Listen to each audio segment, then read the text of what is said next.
We honor Tommy and Debbie as they move through this time of grief and know, God, that you are with us. You are supporting us. So as we gather together today, we are in celebration of the life that we call Brandon. We bless the spirit, we bless the soul, and know that he will always live forever in our hearts, in our minds, in our souls. So Brandon, we love you, we bless you, and we're here to celebrate and honor you. And so it is. Amen.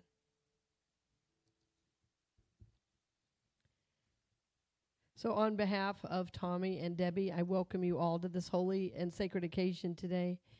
Earlier in our service today, we had a special honoring. And for those of you who weren't here, I want to share it with you.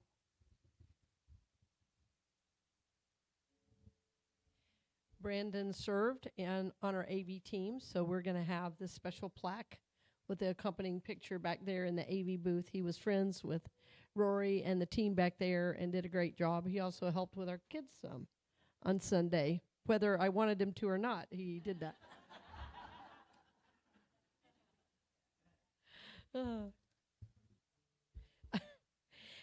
And today we're all wearing T-shirts because, Brandon wore T-shirts. That's just all there is to it.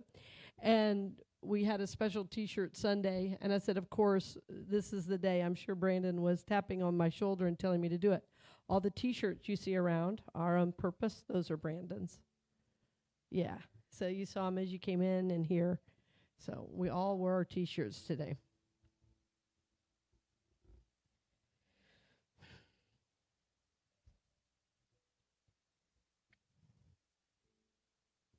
So Brandon would often say to me, pray for me.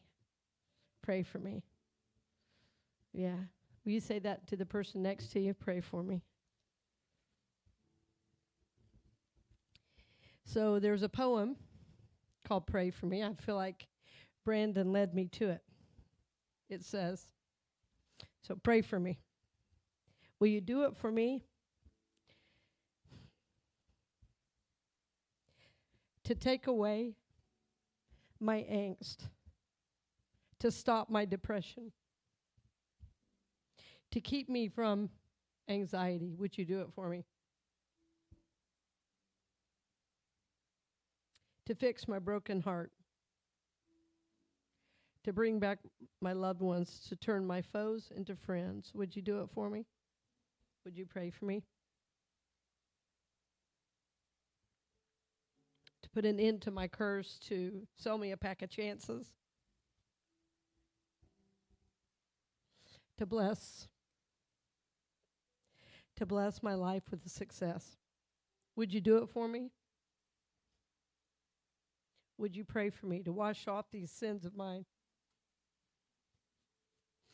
To thwart my death or to pray for all you cannot do? Pray for me.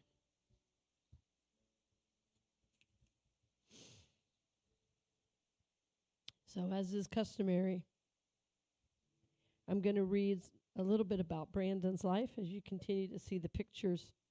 Sometimes at a time like this, you find out things about a soul that you've known for years that you had no idea. So I'm going to read a little bit about Brandon's life. So after 12 years of waiting and trying, Brandon Walsh was born to Tom and Evelyn Walsh on October 30th, 1994. He was surrounded by loving parents, grandparents, CR. And for those of you who know Brandon, this is not a surprise. In March 2001, Tom, in preparing to retire from the Coast Guard, brought Brandon and Michael to his Aunt Carrie and Uncle Matt's home in Locust Grove, Virginia.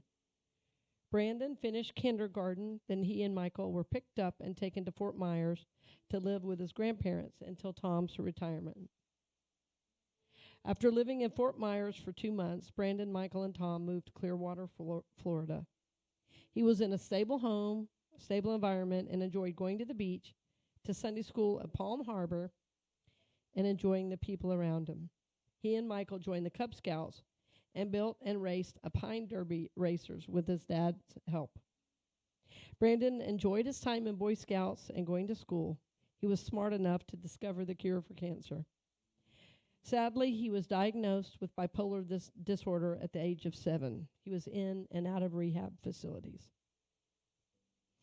September 30th, 2004, their mother was found dead in a rehab facility. This was the start of intensive family therapy, weekly or more often.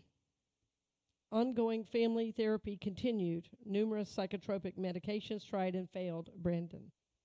As a family of 5, we went through numerous family therapy sessions, and the favorite was the equine therapy in Brooksville.